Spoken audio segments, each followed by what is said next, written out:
We have the Dynamite Diamond Ring Battle Royal. The Acclaimed defend their World Tag Team titles, and Samoa Joe defends his TNT Championship. All this and more on Dynamite Debrief.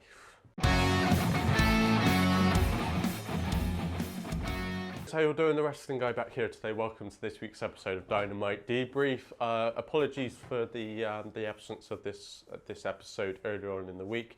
We have had a few technical difficulties here, but we were going to make sure that this still went up. So it is a bit late, but it is here on the channel. So if you guys do go on to enjoy the video, hit the thumbs up button and subscribe. This probably isn't going to be as in-depth as the usual Dynamite Debrief episodes are, but we are going to have a quick look at what's gone on and yeah, let's see what happens. And we would kick things off this week with a bang. The Dynamite Diamond Ring Battle Royal would kick things off. So the participants we knew about going into this one, Absolute Ricky Starks, Jungle Boy, The Butcher, The Blade, Dustin Rhodes, Orange Cassidy, Brian Cage, Lee Moriarty, Ethan Page, Kip Sabian, Matt Hardy, Captain Sean Dean and Dalton Castle. Now, obviously, the hot favourite, I think, was the hometown boy, Ricky Starks. He would cut a promo last week saying that he was going to win the Dynamite Diamond Ring Battle Royal, and then he was going to take MJF's Diamond Ring and then his AEW Championship. We all know that he won the Full Gear Eliminator Tournament, meaning that winter is coming. In a couple of weeks' time, he will challenge MJF for the AEW World Championship. Absolutely brilliant on here. I don't think anyone dislikes a good old Battle Royal, and this did absolutely everything that it needed to do on here. Absolutely brilliant. Ricky Starks would end up picking up the victory, and he would then absolutely smoke MJF on the mic. This guy deserves a humongous push. Ricky Starks is amazing. He reminds me of like a young Rock in a way. He's got the arrogance, he knows how to work the fans, he's got the look. It's just all there for Ricky Starks. This is the guy, the future. You're looking at the future, I think, when you're looking at Ricky Starks. He's the future of AEW. He's gone from there to there in the space of a couple of weeks of Dynamite. This guy is the future. Push him, push him, push him. Absolutely brilliant on there. Great way to kick things off on Dynamite. The next match, we had a TNT Championship match. It was Darby Allin versus Samoa Joe for the TNT title. Wow, this is a fantasy booking here by Tony Khan. Samoa Joe's second defense, I believe, of the AEW TNT title. He'd be going up against Darby Allin, who I absolutely love. I'm a big Darby Allin fan. He reminds me of like a young Jeff Hardy in the way he does things. Another star of the future there, I think, for Darby Allin. This was almost an uncomfortable to watch match. Darby Allin, we know that he likes taking bumps, and he certainly took a load of bumps in this one. But it kind of looked at the point where Darby Allin was going to really be experiencing some significant damage on here. So that's never good to see. But on the flip side of things, Samoa Joe, it brought out his brutality. It made him look dangerous as champion, and Joe would end up submitting Darby Allin to retain the title on there.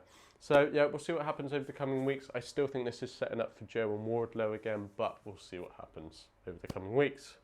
Up next, we had a tag match that we would find out on last week's episode of Dynamite. It was Claudio Castagnoli and Wheeler Yuta versus Daniel Garcia and Jake Hager. This was a hard-fought competitive match on here.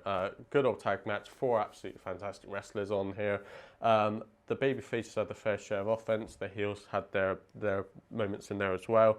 Some lovely technical moves, some lovely submission holds. This kind of just was an all-round package on here. I am getting a bit bored of the Jericho Appreciation Society, though. I really hope that they nip this in the bud very soon, because I think that all of the guys in the Jericho Appreciation Society could be doing better things, and yeah, hopefully we'll see an end to that soon. We would then have a Regal goodbye. Moxley looked emotional. I think we kind of gathered pretty much from Full Gear onwards that William Regal was going to be leaving the company. The hot favourite is that he's going to be going to WWE to do a bit of a backstage role. We'll see what happens on there, but yeah, this was a nice little touch on there for William Regal. We would then have a Jamie Hayter interview. Tony Schiavone would sit down with the AEW Women's Champion, Jamie Hayter. And we would find out that on Friday's episode of Rampage, She would have the Bunny versus Hikaru Shida, would be the next challenger for her title. Back in the arena, we had Sky Blue, Madison Rayne and Kiera Hogan battle TBS champion Jade Cargill, Red Velvet and Layla Gray. Not a great match, to be honest. Not a lot to break down with this one. Yeah, kind of the less said about that, the better, really. Backstage, though, Dr. Britt Baker, DMD, interrupted an interview between Tony Schiavone and Saraya to challenge her rival to a tag team match on the January 11th episode of Dynamite. That would be really good. Let's see who Saraya brings across for that one. Then we have our main event, the AEW World Tag Team Championship match, the Acclaimed versus FTR. The match that I think everyone's been waiting for. Two of the top teams in AEW at the moment.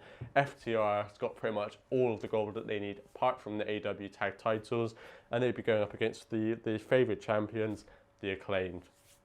Absolutely brilliant stuff on here. There was near falls, there was back and forth action, all four guys putting in an absolute solid performance. FTR, in my opinion, is up there with the Usos as one of the best tag teams in wrestling, period, at the moment. Absolutely brilliant. Anthony Bowens and Max Caster, they seem to be getting better every single week as a tag team. The Acclaimed are one of my favourites. And this would go back and forth. But the Acclaimed would end up beating FTR and retaining their tag titles on here. We really need a pay-per-view showdown between these two teams, though. This is a license to put money, in my opinion, with these four guys in the ring together. Absolutely fantastic. Putting the tag titles in the mix as well just has that extra bit of spice on there. After the match, the Gun Club would reveal that FTR would defend their Ring of Honor tag titles against the Briscoes Saturday at Final Battle, the Ring of Honor show. That's going to be a good one. You guys definitely need to go and check that one out. That's going to be a fantastic match. And that was it for this week's episode of SmackDown. So, for this week's episode of Dynamite, sorry. So if you guys did enjoy, hit the thumbs up button and subscribe, and I'll see you in the next one. Thanks, guys.